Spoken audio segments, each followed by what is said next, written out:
할렐루야, 반갑습니다. 우리 귀한 성도님들, 오늘도 기쁨의 날, 주님의 날, 아버지 전에 모여서 우리 함께 예배할 수 있도록 기름 부어주심을 감사드립니다. 이제 바야흐로 그 무덥던 무더위가 지나가고 엊그저께 비가 내림으로 말미암아 아주 선선하고 우리가 또 시원한 계절을 맞이하게 됐어요. 또 너무 시원하다고 방심하지 마시고 감기에 조심하시기 부탁드립니다. 오늘 우리가 함께 주님의 말씀을 통해서 진짜 하나님을 만나시는 여러분 되시기를 축복하며 요한복음 7장, 신약성경 요한복음 7장 37절에서 39절 말씀, 37절에서 39절 말씀을 통해서 오늘 우리에게 보내주신 성령님은 어떤 분이신가?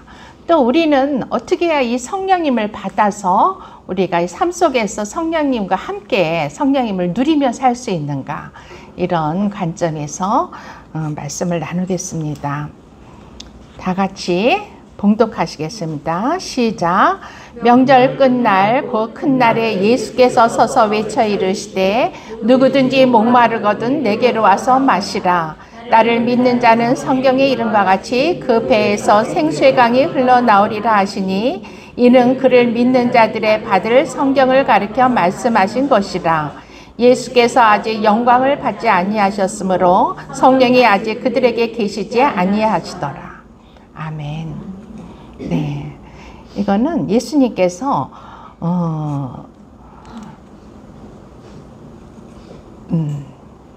우리에게 직접 제자들에게 말씀하신 내용이죠. 누구든지 목마르거든 내게로 와서 마시라. 이 마시라라는 말씀은 목마르면 구하라. 내가 너에게 생수를 주겠다. 예수님은 생수세요. 생수 자신이 생수세요. 그래서 우리에게 목마른 자에게 우리 외치시는 거예요. 근데 이 말씀을 믿는 자들만이 그 생수를 받게 되고 그 받게 되면 성경의 이름과 같이 그 배에서 생수의 강이 흘러나오리라. 그 생수라는 것은 성령님을 가리켜서 말씀하신다고 그랬어요.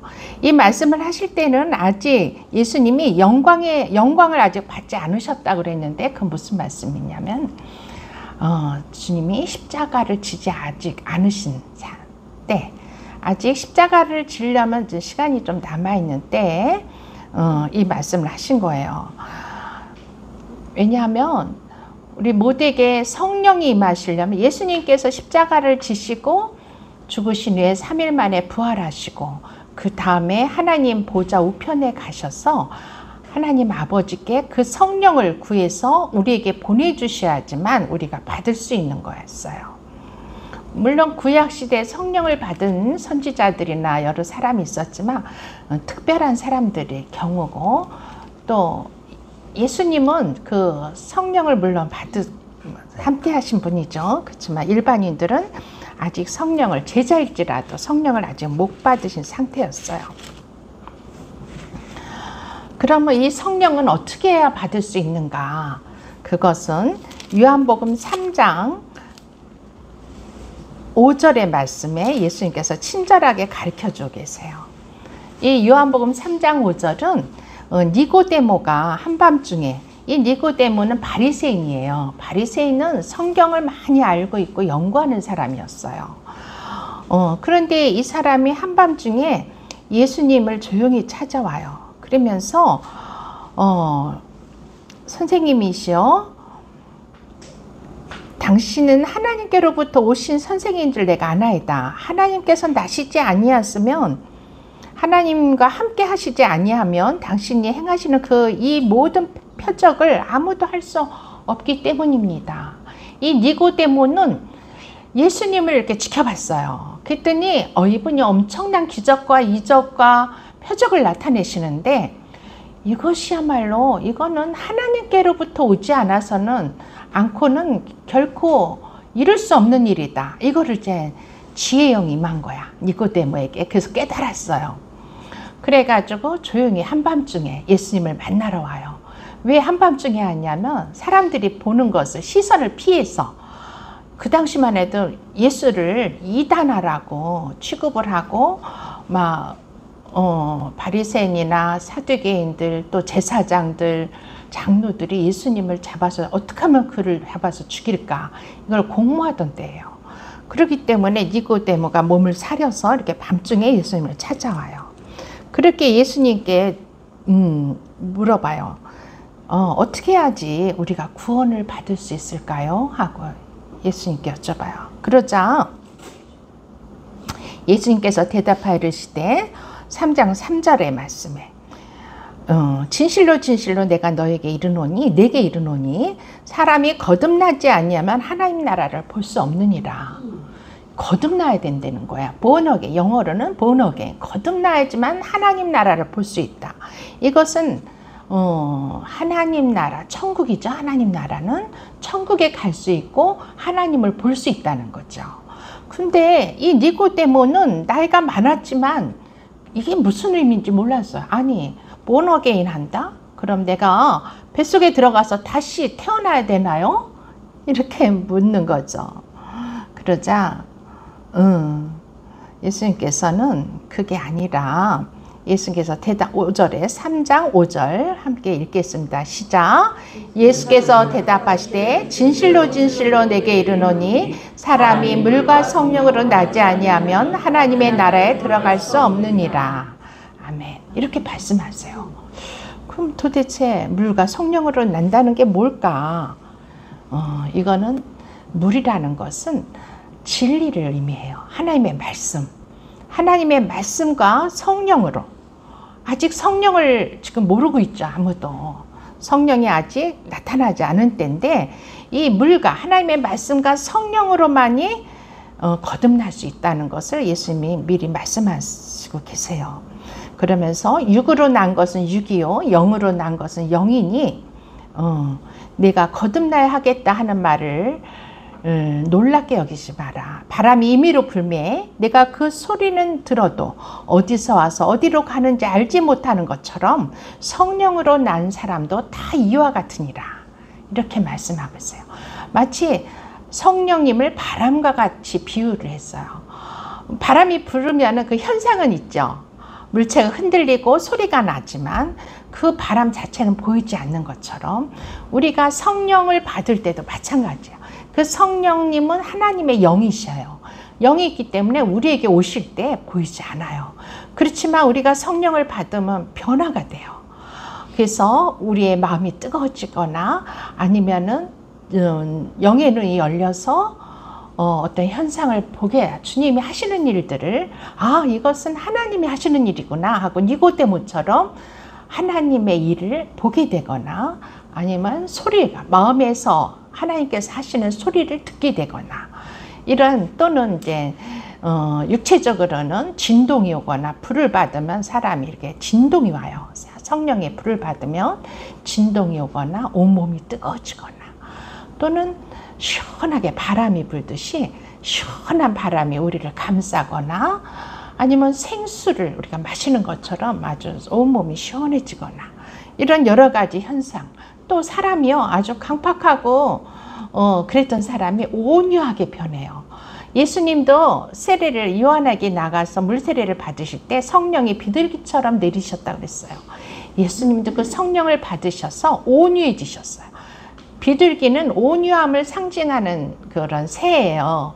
그래서 우리가 그 비둘기 같은 성령을 받게 되면 막 소리를 버럭버럭 내고 화를 잘 내던 사람이 온유해져 버려.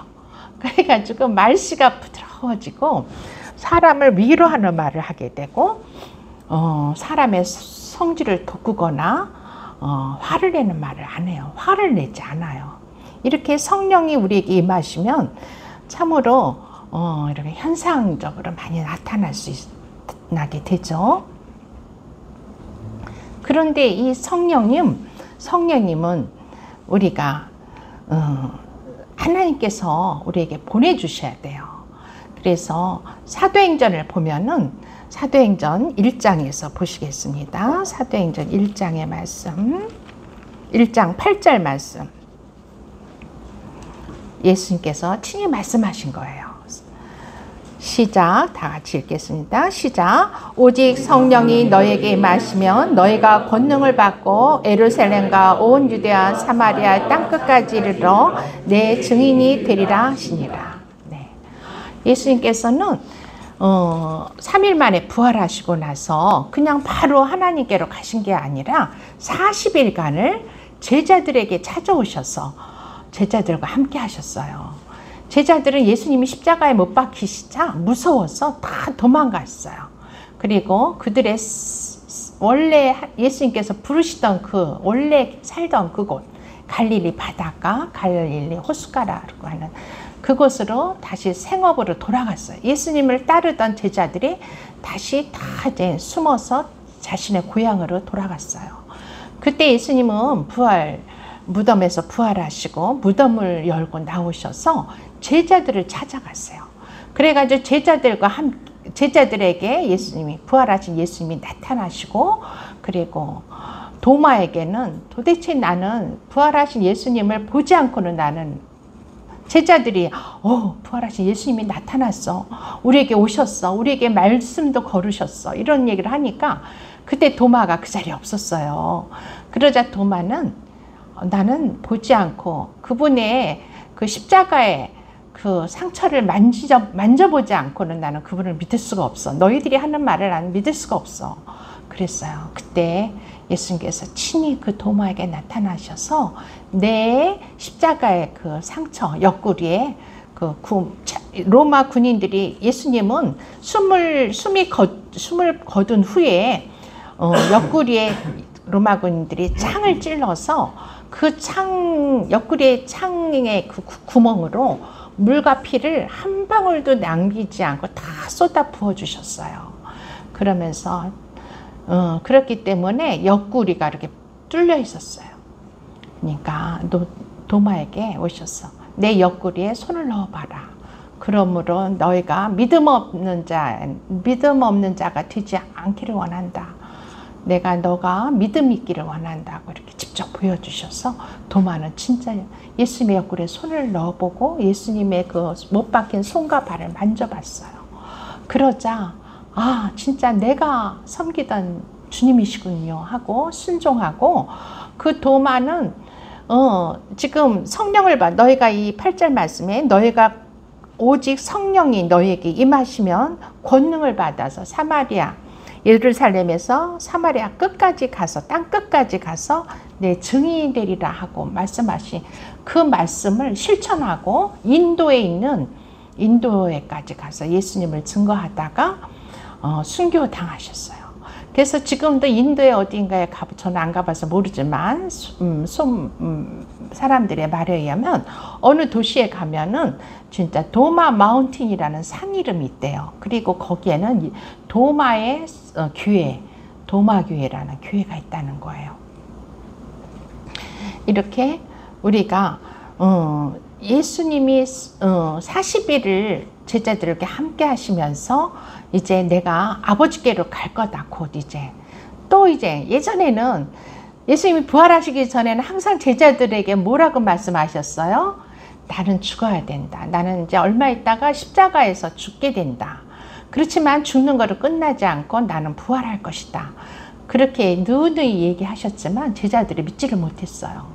그리고 드디어 부활하신 예수님께서 도망간 제자들을 친히 찾아오셔서 베드로에게 또 3번, 베드로는 예수님의 가장 으뜸인 수제자였는데 예수님이 법정에 쓰실 때 그는 숨어 있다가 진짜 예수님이 예언하신 대로 닭이 울기 전에 3번 예수님을 부인했어요. 이런 상처가, 죄책감과 상처로 얼룩진 그 베드로에게 찾아오셔서 친히 물고기를 구워주시면서 내가 나를 사랑하느냐 이렇게 3번 물으면서 내 양을 먹이라, 내 양을 치라 하고 사명을 주시죠. 그렇게 하신 예수님은 이제 나는 이제 곧 아버지께로 간다. 그러면은 가서 내가 이 땅에서 너희들을 위해서 한 일보다 더 큰 일을 너희가 성령을 받게 되면 너희는 나보다 더 큰 일을 하게 될 것이다. 이렇게 얘기하세요. 그러면서 성령을 보내주실 것. 성령님은 하나님의 영, 예수 그리스도의 영이라고 하죠. Holy Spirit. 그 성령님을 아버지께로 가서 구해서 너에게 보내주시겠다고 약속을 하시고 많은 제자들이 보는 5,000명의 제자들이 보는 가운데서 구름 위로 승천하셨어요. 이제 그리고 너희들이 그걸 다 바라보고 있을 때 천사들이 얘기를 하길 왜 너희들은 그렇게 바라만 보고 있느냐. 저렇게 승천하신 그 예수님은 이제 세상 끝날에 저 모습 그대로 내려오실 거다. 이 땅에 다시 오실 거다. 이렇게 알려주세요. 근데 이제 예수님이 이 땅에 오신 것과 예수님이 다시 오실 그 때에 우리는 한 중간에 살고 있죠. 근데 그러면은 우리는 뭘 의지하고 살아야 되나. 이렇게 제자들과 모든 사람들이 답답해하고 있을 때 너희는 모여서 함께 기도해라. 그러면 내가 그때 성령을 보내줄 것이다 하고 사도행전 1장에 보면 말씀하세요. 그래서 그들이 모여서 사도들과 함께 모여서 그 분부하신 대로 예루살렘을 떠나지 않고 다시 이제 그 떠났던 예루살렘을 떠났죠. 예수님 십자가에 못 박히시니까 너무 무서워서 다 도망갔어요. 그런데 다시 예루살렘으로 와서 그 성에 와서 이제 모여서 아버지께서 약속하신 그 성령을 구하기 위해서 전심으로 기도했어요. 그럴 때 사도행전 2장에 보면 성령이 임하여 그 장소에 성령이 임하면서 오순절이 날이 이름에 그들이 다 같이 한 곳에 모였더니 호련히 하늘로부터 급하고 강한 바람 같은 소리가 있어 그들이 앉은 온 집에 가득하여 마치 불의 혀처럼 갈라지는 것들이 그들에게 보여 각 사람 위에 하나씩 임하였더니 그들이 다 성령의 충만함을 받고 성령이 말하심을 따라 다른 언어들로 말하기를 시작하니라. 예, 그 모인 그곳에 제자들이 120명 그 5,000명이 다 예수님이 승천하시는 걸 봤는데 그 중에 120명만이 예루살렘 성에 모여서 마가의 다락방이라는 곳에 모였어요.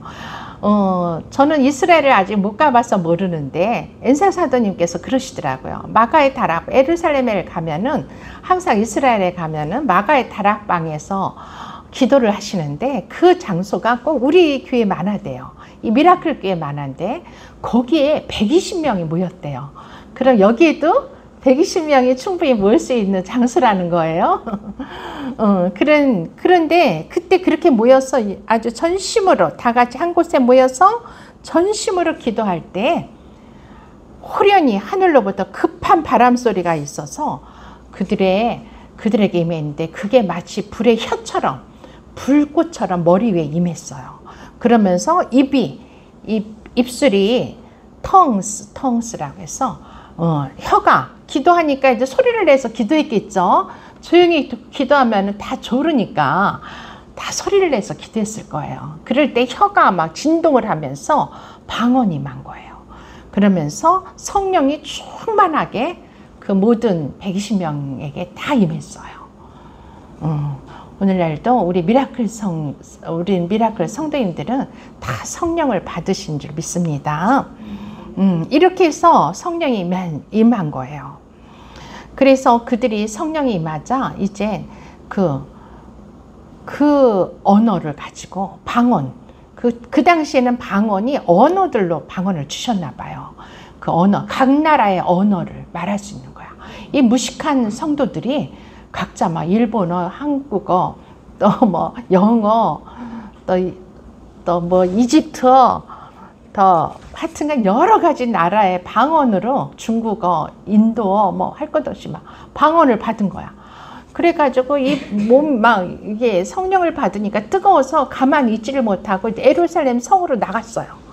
그러고서 예수님이 어떤 분인지, 당신들이 죽인 예수님은 하나님이셨다는 거, 하나님의 아들이시고 우리를 구원하러 오셨다는 것을 그 복음을 선포하기 시작해요. 그 제자들이 120명이 나가서. 그 당시에 예루살렘 성은요, 무역의 도시여서 전 세계의 무역상들이 다 거기 와서 무역을 했어요. 그래서 그들이 각자가 알아들을 수 있는 자기의 말로 그 복음을 듣게 된 거예요. 놀라운 일이죠. 오늘날의 방언을 주실 때는 이렇게 나라의 방언으로 받기도 하지만 사람이 알 수 없는 말로 방언을 주세요. 그래서 우리가 방언, 대부분이 다 방언을 받아서 방언을 하는데, 뭐 울랄랄라 뭐 이렇게 랄랄랄라도 하고 뭐 사바라 빠빠빠 막 이게 막 이게 도대체 저도 방언을 하지만 제가 들어도 제가 이게 무슨 말을 하는 거야 알 수가 없어요. 이런 방언을 주시는 거는 그게 다 하나님의 성령님께서 우리에게 오신 증거예요. 물론 방언을 못 받았다고 해서 성령이 안 오신 건 아니에요. 방언은 하나님이 주시는 은사 중에 하나이기 때문에 하나님의 마음대로 주시는 거죠. 그래서 이렇게 방언을 이렇게 성령의 그 충만함을 받은 제자들이 나가서 하나님의 일, 바로 하나님의 일은 뭔가요? 하나님의 비밀이기도 한 예수님이 십자가에 죽으시고 그 피로 우리의 모든 죄를 사해서 우리는 다시금 하나님의 자녀로 복권됐다, 회복됐다. 죄가 있을 때에는 하나님의 자녀일 수가 없어요.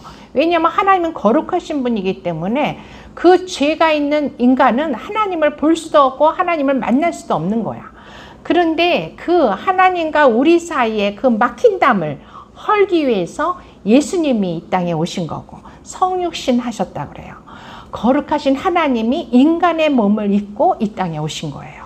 성육신 하신 예수님께서 우리의 죄를 대신해서 그분이 담당하시고 죽어주신 거예요.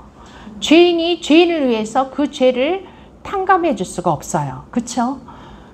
그 죄를 탕감하고 그 죄를 용서해 줄 수 있는 분은 죄가 없는 그 분이 감당을 해야만 했어요.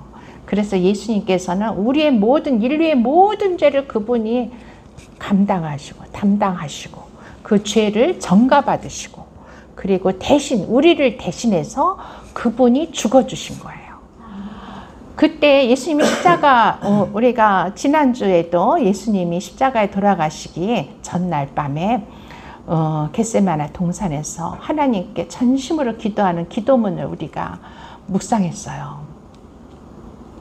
그 기도하실 때 참으로 기도를 하시고 하나님께 이제 이 잔을 가능하면 하나님 이 잔을 저에게서 물리쳐 달라고 이렇게 기도했지만 하나님께서 아무 대답이 없으시자 하나님께 순종하고 그 잔을 받기로 결심을 하고 그 동산에서 내려오시고 이제 그 유다가 데리고 온 로마 군인들에 의해서 붙잡혀서 이제 빌라도 법정까지 가시게 되잖아요.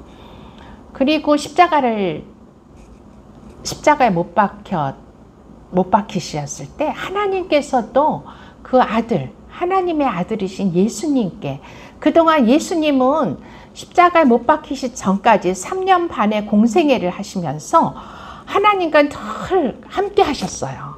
하나님 아버지와 예수님은 하나가 돼서 하나로 움직이셨어요.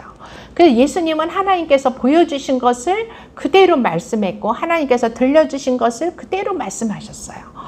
오직 하나님의 영이신 성령으로 충만하셨기 때문에 그렇게 일하실 수가 있었던 거예요.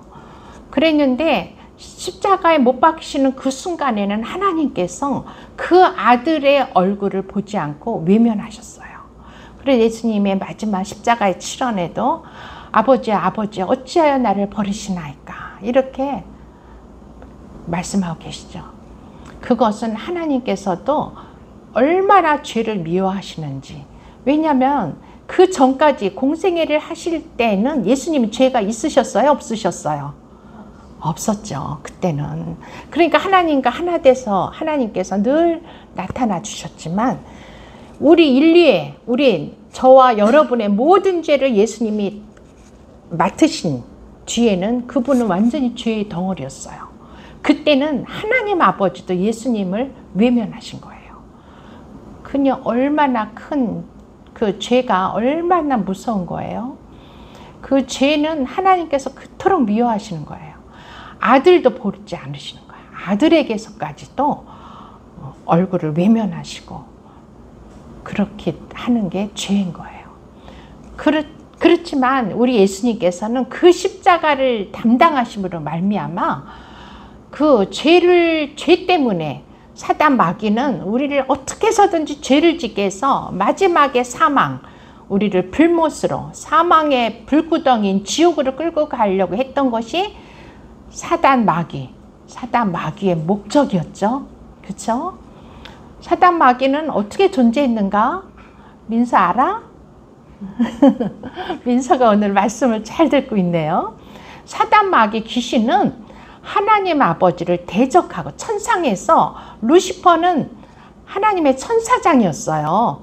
하나님을 경배하는 최고의 천사장이었는데 그가 하나님을 경배하다 보니까 아니 나는 왜 이렇게 맨날 하나님만 경배하고 하나님을 찬양해야 돼? 나 싫어. 이제 하나님을 찬양 안 할 거야. 이제 내가 하나님처럼 돼서 내가 찬양을 받아야지 하고 하나님을 대적하려고 하는 마음을 품게 됐어요. 하나님은 우리의 마음을 아시는, 우리의 중심을 아시는 분이세요. 그러자 하나님께서 그 루시퍼를 하늘에서부터 쫓아내신 거예요. 그러니까 민서야, 우리가 찬양을 해야 돼, 안 해야 돼? 응? 하나님을 찬양해야 되는 게 그렇게 중요한 거예요. 아멘. 이렇게 그렇게 하나님을 찬양하기 싫어서 하나님을 대적하기 위해서 마음에 그런 생각을 갖자 하나님께서 천국에서 루시퍼를 내어 쫓아서 지상으로 내려오게 됐고, 이 지상에 내려온 사단 루시퍼는 보니까 하나님께서 너무너무 아름답게 인간을 창조해내신 거야. 와, 이거는 천사들하고는 비교될 수 없는. 그래서 고린도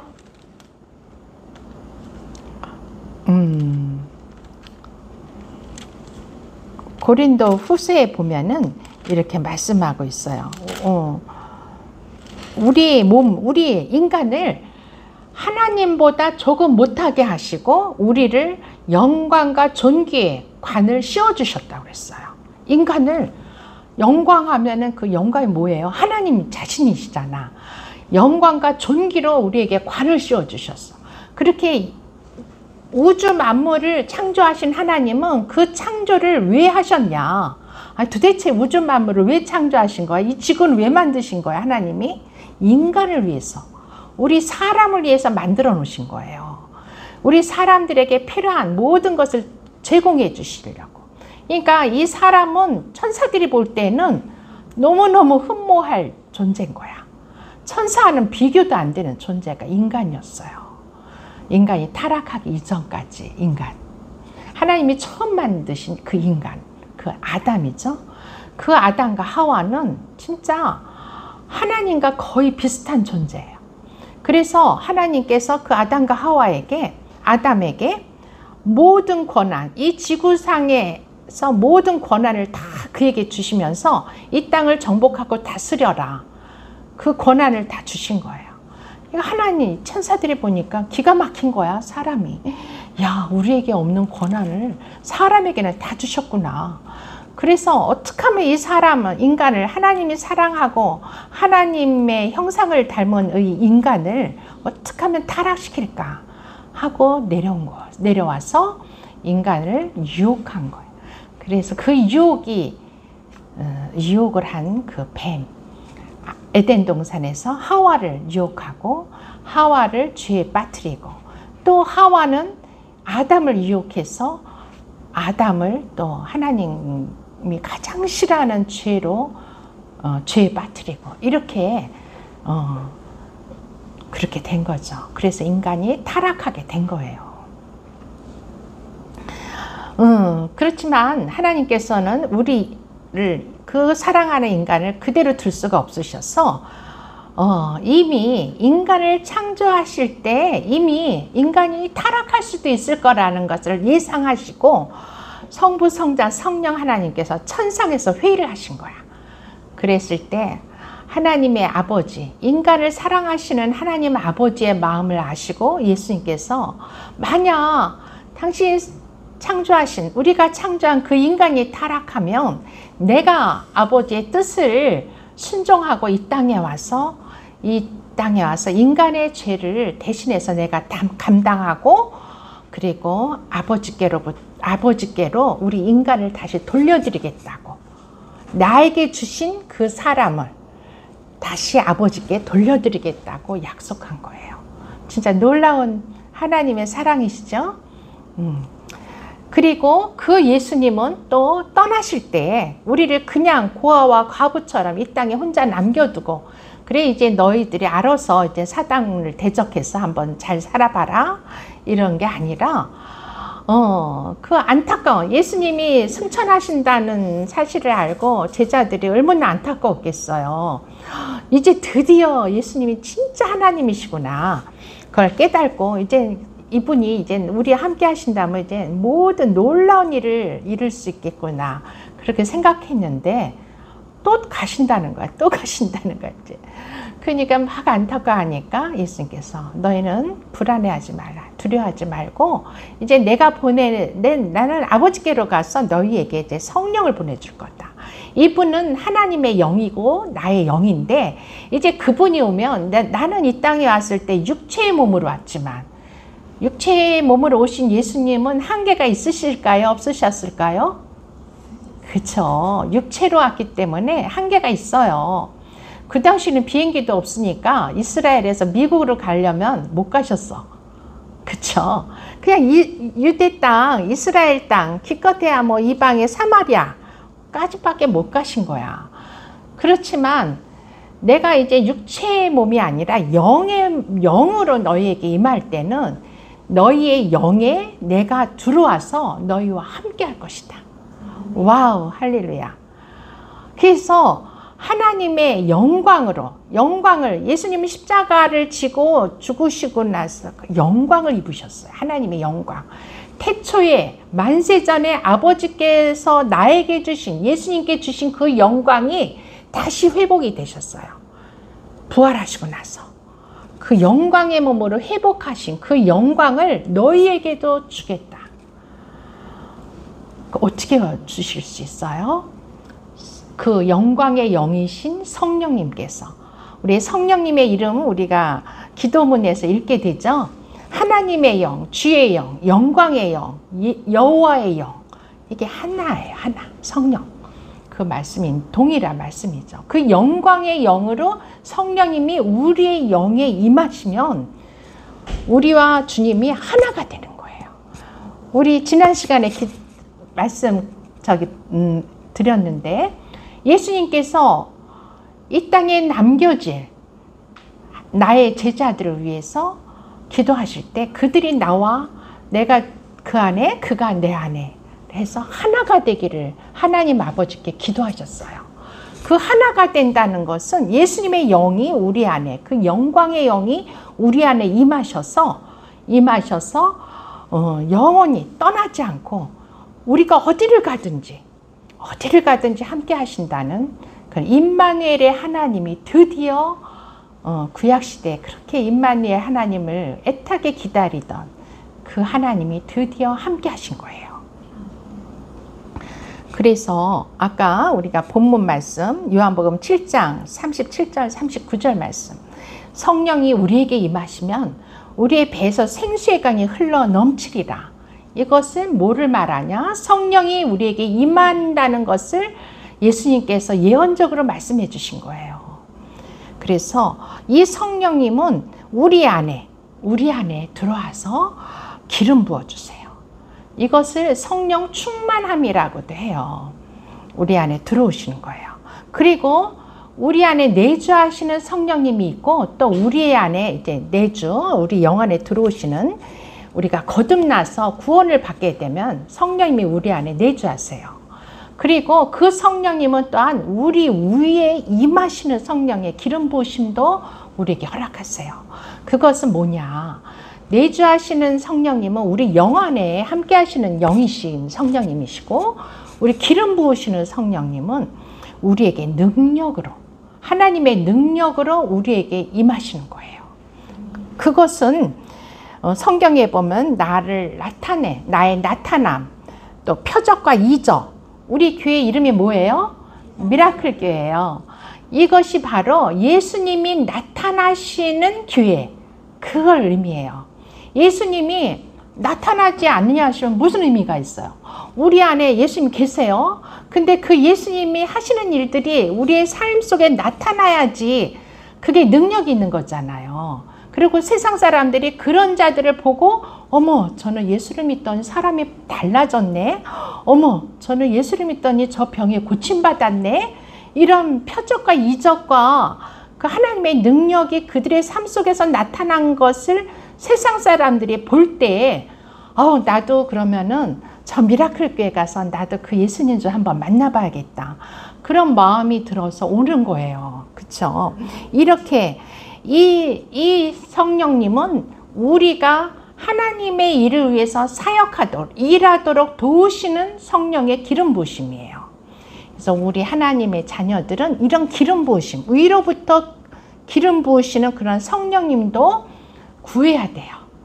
성령님은 너무너무 젠틀하신 신사세요. 그래서 귀신들처럼 갑자기 우리에게 확 와가지고 우리를 막 귀신 들리게 하고 이러는 게 아니에요. 그 무당들은요, 진짜 불쌍하더라고. 그들은요, 귀신들한테 꼼짝 못하고 막 무당들이 시키는 일들을 안 하면은 해코지를 하고 죽이고 막 괴롭히고 이러기 때문에 어쩔 수 없이 하는 거예요. 그렇지만 그 무당은 악한 영들이 들어온 거죠. 그렇지만 우리 성령님은 악한 영이 아니세요. 선한 홀리 스피릿, 거룩하신 하나님이시기 때문에 그 인격을 가지고 계세요. 그리고 우리에게 우리가 구하고 그분을 사모하고 사랑하고 그분이 우리에게 임하시도록 우리가 구할 때 우리에게 와주시는 분이세요. 그래서 우리에게 그 성령이 임하시면 우리는 하나님을 섬기는 도구가 될 수가 있고, 그리고 하나님의 일을 우리가 할 수 있는 그런 능력의 하나님 자녀들로 그런 사용하시는 거죠. 12제자 중에 베드로는요, 성령이 임하고 성령의 능력을 받은 뒤에 그의 손수건, 그의 그림자까지도 능력이 나타났어요. 그리고 그가 말하고 선포할 때 그 성전 앞에 안전뱅이 그 거지가 내가 너에게 은과 금은 없어서 너에게 줄 수 없지만 내가 가진 예수 이름으로 일어나 걸어라 했을 때 그가 그냥 벌떡 일어나서 걷기 시작한 거예요. 그리고 그 베드로의 그림자도 사람들이 그걸 밟으면은 능력이 나타나서 병이 막 고침받고 귀신들이 떠나가고 이러는 어마어마한 일들이 생겼어요. 바울은 더 말할 것도 없었어요. 바울은 그 손수건을, 그 옷까지, 손수건이나 그가 지니고 있던 그 물건을 갖다가 그 사람들에게 대면은 병들이 떠나갔어요. 그렇게 그게 다 기름 부으심이에요. 그 사람들, 바울이나 베드로나 하나님의 제자들에게 성령께서 부어주시는, 위로부터 부어주시는 능력, 성령의 기름 부으심이 그들에게 임했기 때문에 하나님의 일들을 예수님보다 더 큰 일들도 할 수가 있었던 거예요. 이렇게 우리는 이런 기름 부으심은 이렇게 두 가지로 얘기했어요. 원래 기름 부으심 세 가지예요. 또 하나는 이제 이거 뭐 여러분이 잘 몰라도 되는데 각국의 나라를 통치하시는 기름 부으심이 있어요. 그래가지고 그런 거는 우리 일반인들에게는 잘 안 주세요. 특별한 그건 선지자들이나 사도들에게 주시는 기름 부으심인데, 뭐 예를 들어서 이스라엘, 하나님이 택하신 그 이스라엘, 유대, 얼마나 그들이 많은 나라로부터 그 주변에 적들로 다 쌓여서 늘 아주 작은 이스라엘 땅이 우리나라의 몇 분의 몇 밖에 안 된다. 아주 우리나라보다 더 작은 나라예요. 남한보다 더 작은 나라인데도 그 민족이 주변에 있는 그 아랍권에서 아랍이 암만 그들을 죽이려고 해도 전쟁을 쳐도 이스라엘이 끄떡도 안 와요. 그렇죠? 그거는 하나님의 그 통치하심이 그 이스라엘 나라에 있기 때문이에요. 그렇게 나라들을 통치하시는 그런 성령의 그 강력한 그런 기름 부으심이 있는 거예요. 그들이 그런 기름 부으심을 가진 자들이 그 나라를 위해서 기도하고 있기 때문에 그런 것이 있죠. 예를 들어서 모세, 이스라엘 옛날에 모세나 엘리야 선지자 이런 분들은 바로 이런 나라를 통치하는 기름 부음을 갖고 계셨던 거예요. 근데 우리에게는 그런 기름 부음보다는 내 안에 내주하시는 성령님과 내 위에 기름 부어주시는 그런 성령님이 우리 안에 생수의 강으로 우리에게 흐르고 있어요. 우리 가득 이 물대에 이 컵에 이 컵이 우리라고 하면은 이 컵에 이렇게 물을 부으면은 이렇게 가득 채워지죠. 계속 부으면 가득 채워져요. 그러다가 이제 더 계속 부으면 이게 흘러서 밑으로 흘러내리죠. 그것처럼 우리에게도 성령님께서 우리 안에 그렇게 역사하시는 거예요. 이 성령이 우리에게 넘치면은 그 성령의 능력이 내 주변으로 흘러가는 거예요. 그래서 그렇게 그걸 성령 충만하다 그러는데, 그렇게 되고 그 성령 충만함이 넘쳐서 성령의 기름 부으심으로 생수의 강이 흘러나듯이 우리에게 흘러가게 되면은, 내가 그냥 너무 딱하고 가여운 사람이 있어요. 그리고 그에게 내가 저분에게 예수님을 전하면 너무 좋겠다, 그런 감동을 주셨을 때 예수님이 우리를 구원하시기 위해 오신 하나님이시라는 걸 알려주고 그를 위해서 기도할 때 역사가 일어나는 거예요. 아직 역사가 안 일어난다 그럼 아직 성령님이 충만하지 못한 거야. 구해야죠, 우리가 더. 그러면은 이 성령님은 어떻게 해야지 그럼 우리에게 이렇게 충만하게 거하실 수가 있는가 궁금하시죠? 많은 이 성령을 어떻게 하면 이렇게 받고 우리는 그렇게 새롭게 될 수 있는가, 우리의 그 과제예요. 첫째는 하나님의 말씀이에요. 하나님의 말씀을 우리가 잘 알고 하나님의 말씀을 우리가 늘 먹어야 돼요.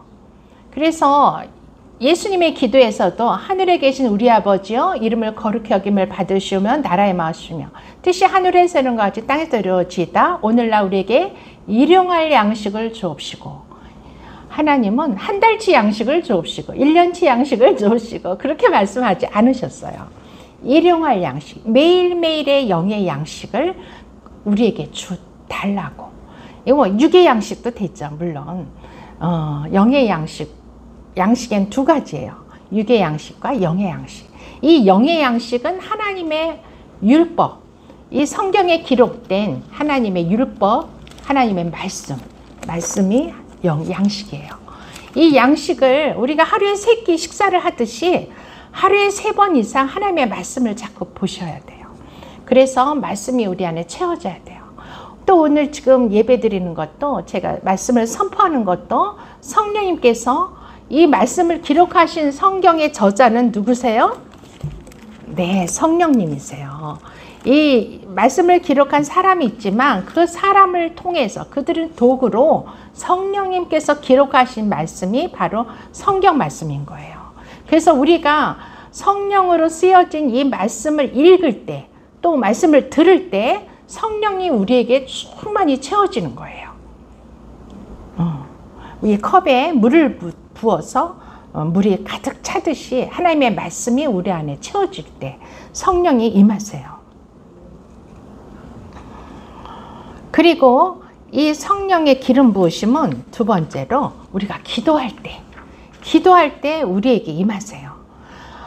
아까 사도행전 4장 31절 한번 같이 읽겠습니다. 사도행전 4장 31절 말씀.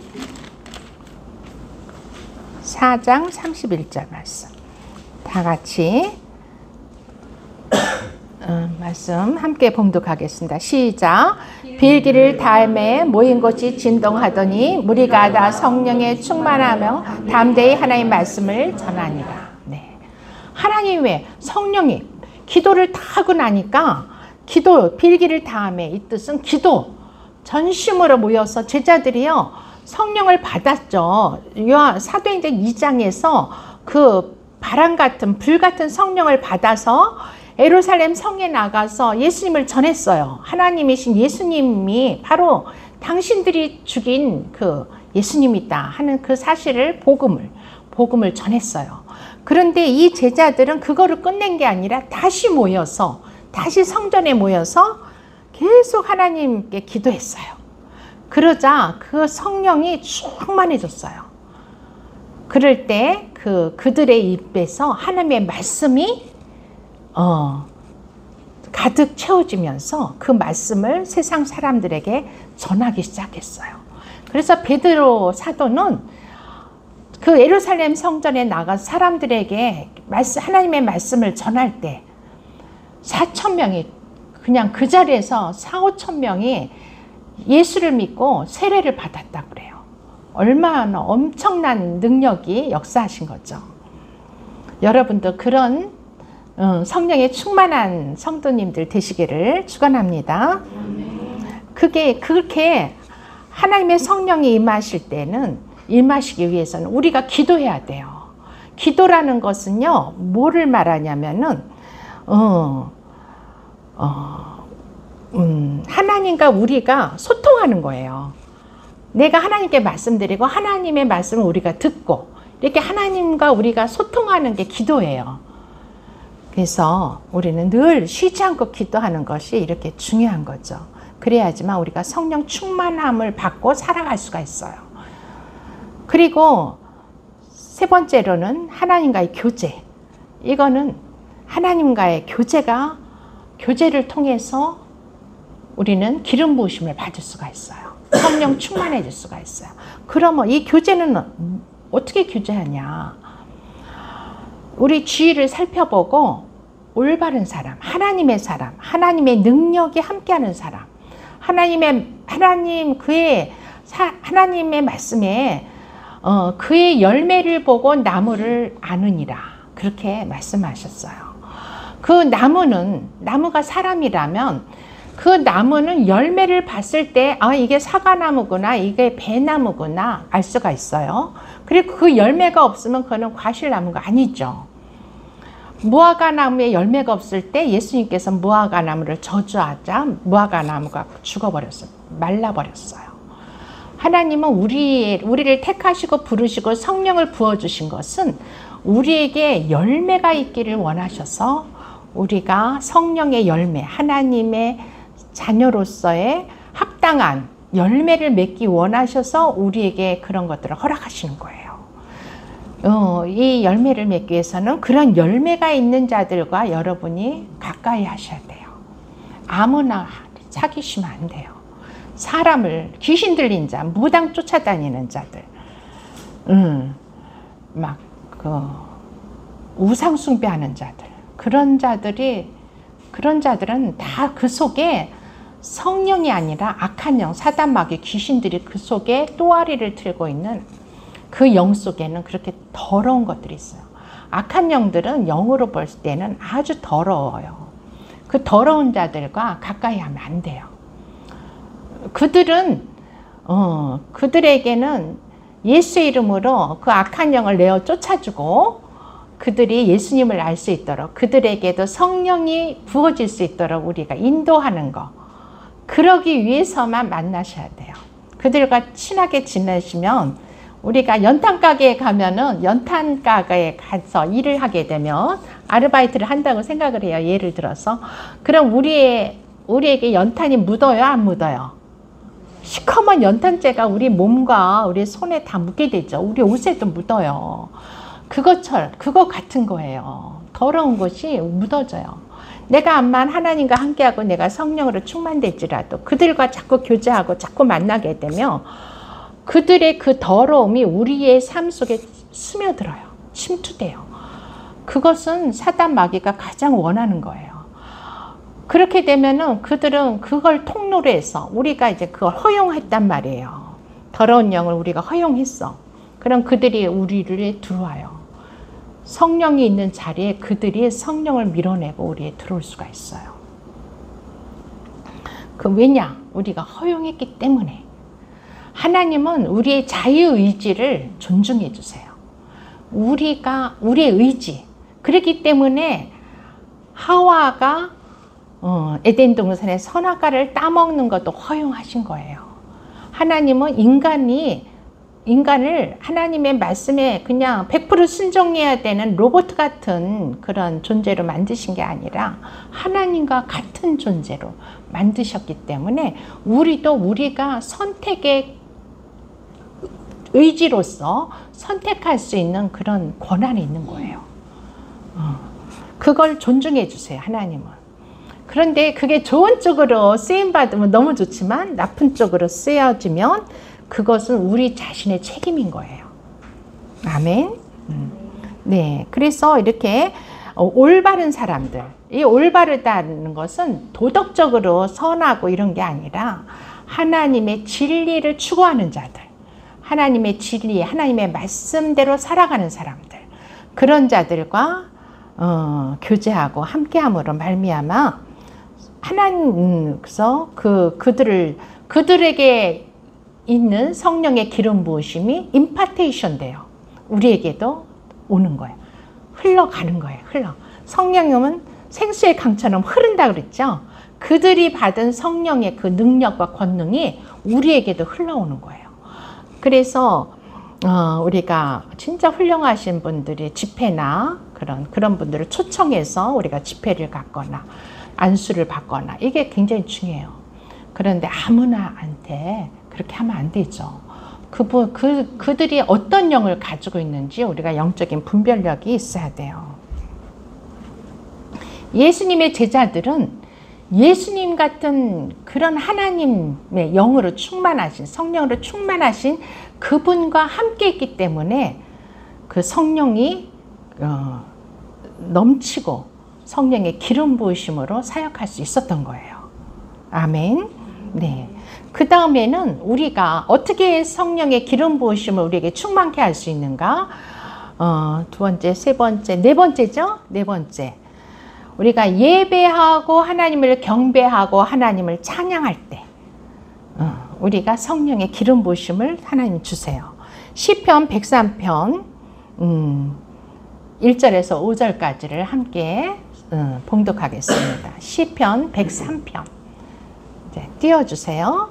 시편 103편 1절 5절. 이 하나님을 경배하는 것이 하나님이 얼마나 기뻐하시는지 우리 시편은 다윗이 쓴 하나님의 찬송시예요. 다윗은 하나님을 너무 좋아하고 그렇기 때문에 늘 성전에서 하나님을 경배하고 찬양했는데 그때 찬양하도록 가사를 쓴 게 이 시편이에요. 지금 곡조는 악보는 없지만 그 가사만 남아있는 거예요. 하나님을 경배하던 그 내용이죠. 우리 함께 1절부터 5절 시작. 내 영혼아 여호와를 송축하라. 내 속에 있는 것들아 다 그의 이름을 송축하라. 내 영혼아 여호와를 송축하며 그의 모든 은택을 잊지 말지어다. 그가 내 모든 죄악을 사하시며 내 모든 병을 고치시며 내 생명을 파멸해서 속량하시고 인자 권로 발을 씌우시며 좋은 것으로 내 소원을 만족하게 하사 내 청춘을 독수리같이 새롭게 하시는도다. 와우, 너무너무 좋은 말씀이시죠? 이 중에서도 5절 말씀은 참 너무나도 감사해요. 좋은 것으로 내 소원을 만족하게 하신다는 거예요. 그건 무슨 말이냐? 우리가 기도할 때 우리의 소원을 가지고 주님 앞에 아뢰잖아요. 그때 그 소원을 이루어 주신다는 것을 말하죠. 그래서 우리를 늘 독수리같이 새로운 힘을 갖게, 새로운 힘으로 소생하도록 만드셨신 분이 성령 하나님이세요.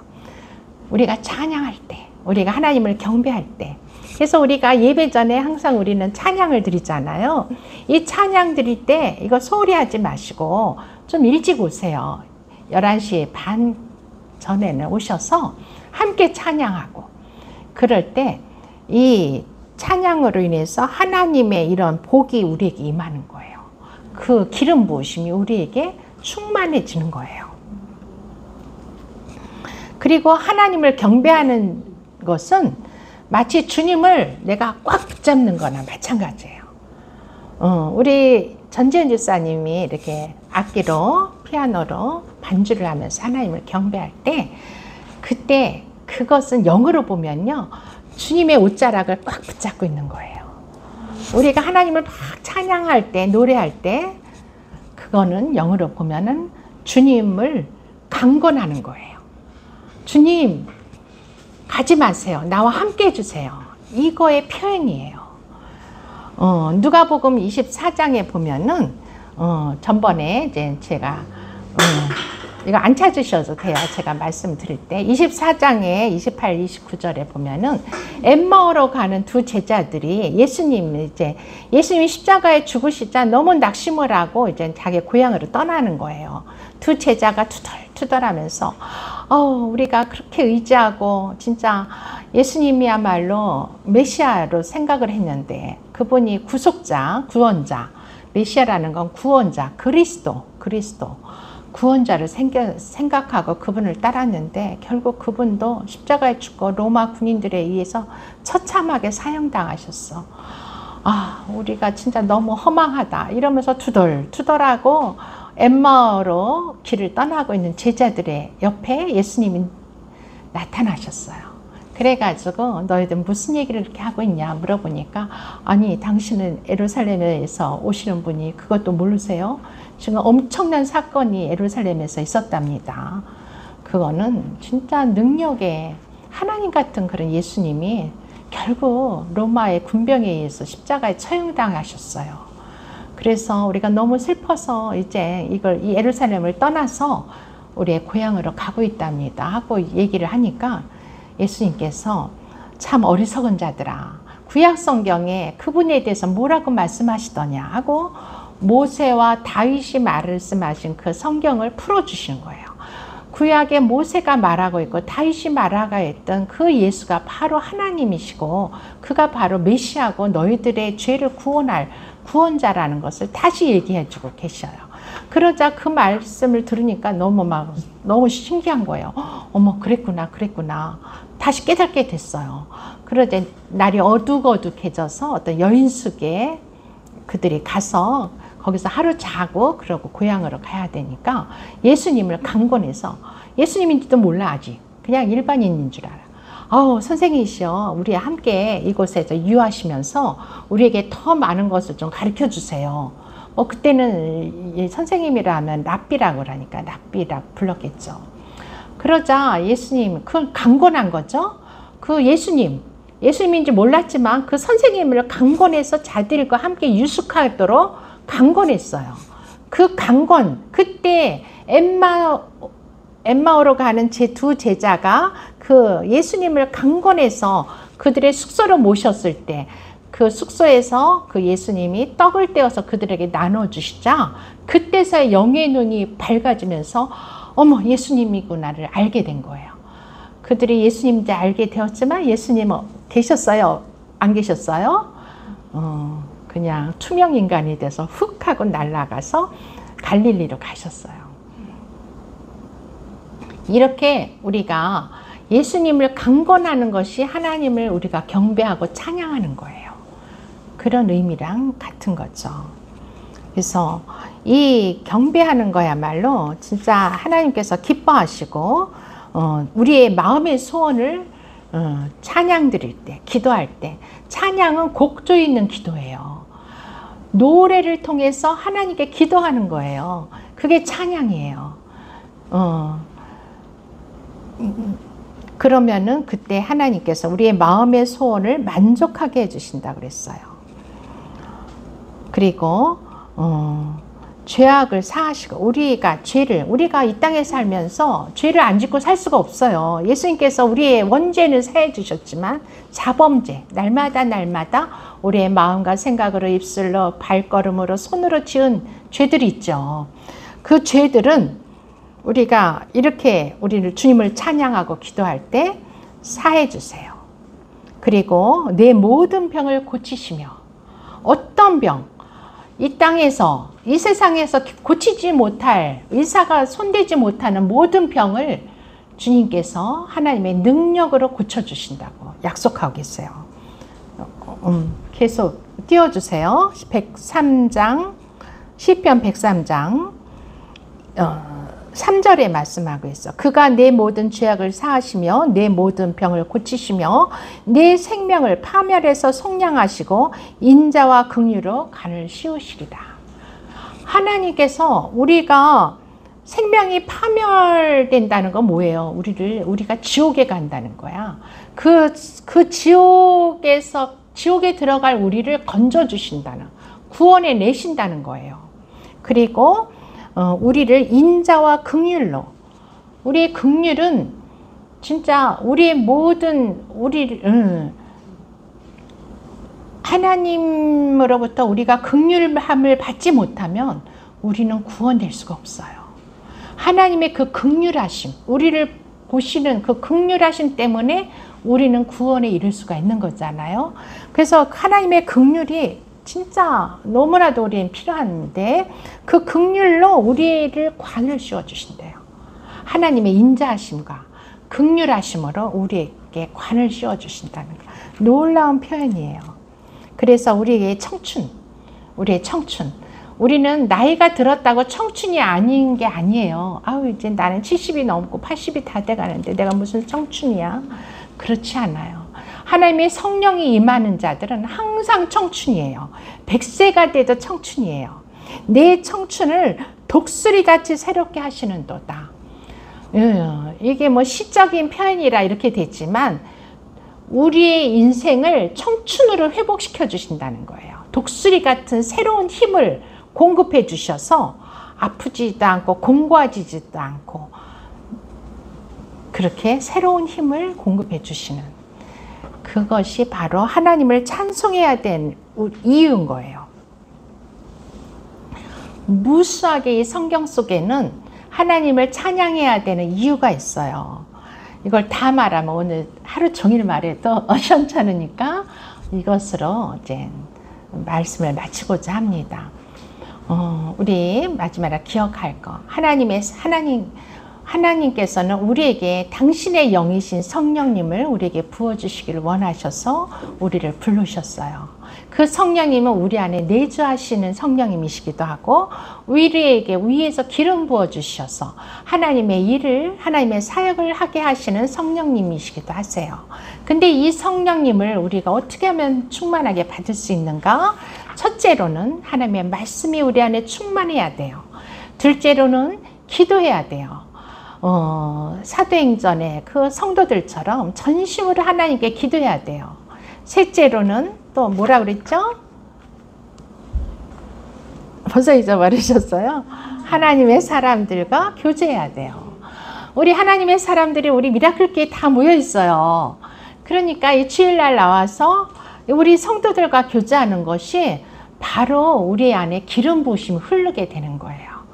뭐 하나님의 사람 어디 밖에 나가서 찾아요? 여기 다 있는데 그냥 가능하면 떠나지 말고 성전에 모여서 하나님의 사람들과 교제해야 돼요. 그리고 넷째로는 하나님을 예배하고 경배하고 찬양하고 찬송할 때 하나님의 기름 부으심이 우리에게 임하는 거예요. 그리고 이 성령, 마지막으로 드릴 말씀은 이 성령님은 성전에 임하세요. 밖에 임하시는 게 아니에요. 성전은 이 교회가 하나님의 성전이에요. 하나님의 집이에요. 그래서 여기에 오셔서 기도하면은 너무 좋아요. 그리고 여기 와서 예배하는 건 너무 좋아요. 그리고 또 성전은 우리가 성전이에요. 하나님의 자녀된 우리가 하나님의 성전이라고 말씀하셨어요. 그래서 우리 안에 성령님이 임하시는 거예요.